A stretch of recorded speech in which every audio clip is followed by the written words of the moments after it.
আল্লাহ রাব্বুল আলামিন আমাদেরকে যেন রমজান মাস পর্যন্ত সহি সালামত সুস্থতার সাথে ঈমানের সাথে পৌঁছে দেন এবং তাতে রব্বুল আলামিনের যথাযথ হক আদায় করার তৌফিক দান করেন, তার সন্তুষ্টি লাভের তৌফিক দান করেন, রমজান মাসের যে লক্ষ্য উদ্দেশ্য সেগুলি পূর্ণ করার তৌফিক দান করেন।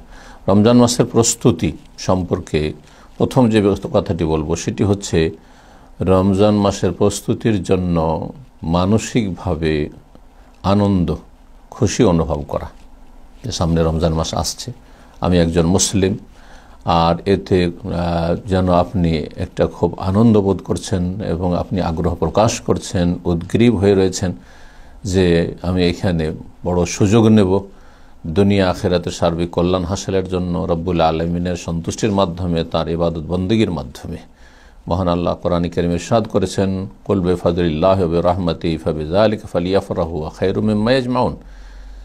হে নবী, তুমি বলে দাও যে আল্লাহ রাব্বুল আলামিন বিফাদলিল্লাহি ওয়া বিরহমাতিহি, আল্লাহর যে অনুগ্রহ, ফজল, করম এবং রহমত রয়েছে, এতে ফাবিযালিকা ফালিয়াফরাহু, এতে মানুষরা যাতে করে খুশি হয়, আনন্দ বোধ করে। জি, আর এটি সবচাইতে উৎকৃষ্ট সঞ্চিত সম্পদ। রব্বুল আলামিন আমাদেরকে যেন তৌফিক দান করেন মানসিক দিক থেকে প্রস্তুত থাকার, এবং আগে থেকে যাতে করে আমাদের এই উদ্দেশ্য থাকে যে এতে আমি কিছু করব যাতে আমার অতীতে যে সব ঘাটতি ত্রুটি হয়েছে সেগুলির আমি ত্রুটি থেকে মুক্ত হতে পারি এবং আগামীর জন্য প্রস্তুতি নিতে পারি। এখানে প্রস্তুতির ক্ষেত্রে দ্বিতীয় বিষয় যেটি, সেটি হচ্ছে আমরা প্রত্যেকে গুনাহগার।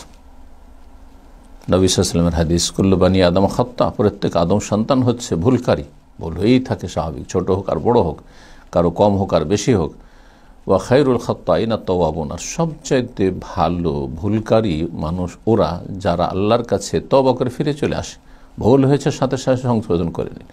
আপনার পদস্খলন ঘটেছে, আছাড় খেয়ে পড়লে সাথে সাথে আপনি উঠে আপনি স্বাভাবিক অবস্থায় ফিরে আসার চেষ্টা করবেন। ঠিক তেমনি ঈমান ইসলামের ক্ষেত্রে, আল্লাহ রাব্বুল ইবাদত বন্দেগীর ক্ষেত্রে আমাদের এইভাবে জীবনযাপন করা উচিত।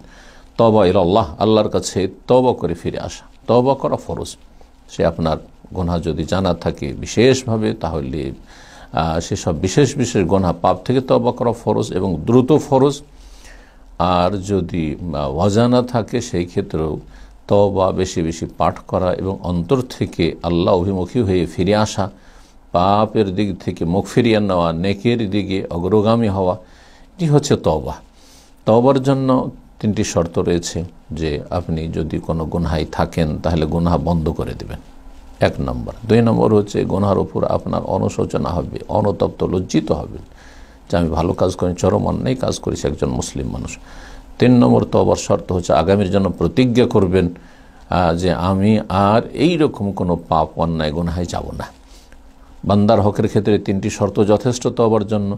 আর যদি আল্লাহর হকের সাথে, আল্লাহর হকের ক্ষেত্রে এইটি যথেষ্ট, কিন্তু বান্দার হক যদি নষ্ট করে থাকেন তাহলে 4র্থ শর্ত হচ্ছে যে আপনি তওবা করার ক্ষেত্রে সেই ব্যক্তির বা যাদের হক নষ্ট করেন তাদের থেকে আপনি মুক্তি লাভ করবেন। সেটা তাদের হক আদায় করে দেওয়ার মাধ্যমে হোক, অথবা যদি সেটি ক্ষমা নেওয়ার বিষয় হয় তাহলে ক্ষমা নেওয়ার মাধ্যমে হোক। রব্বুল আলামিন যেন আমাদেরকে তওবা করে রমজানের জন্য পরিষ্কার পরিচ্ছন্ন হয়ে আল্লাহ রব্বুল আলামিনের সামনে হাজির হয়ে এবং সৎ অন্তর নিয়ে ইবাদত বন্দেগীতে যত্নবান হওয়ার তৌফিক দান করেন।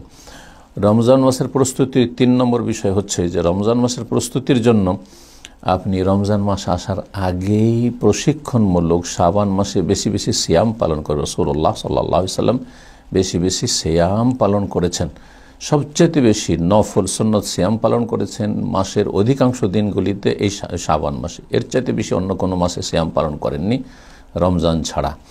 সুতরাং আমাদেরকে এই শাবান মাসে বেশি বেশি সিয়াম পালন করতে হবে, একবারে শেষ দিকে 1-2 দিন ছাড়া। আল্লাহ রাব্বুল আমাদেরকে যেন রমজান মাসের জন্য তৌফিক দান করেন যথাযথ প্রস্তুতি নেওয়ার।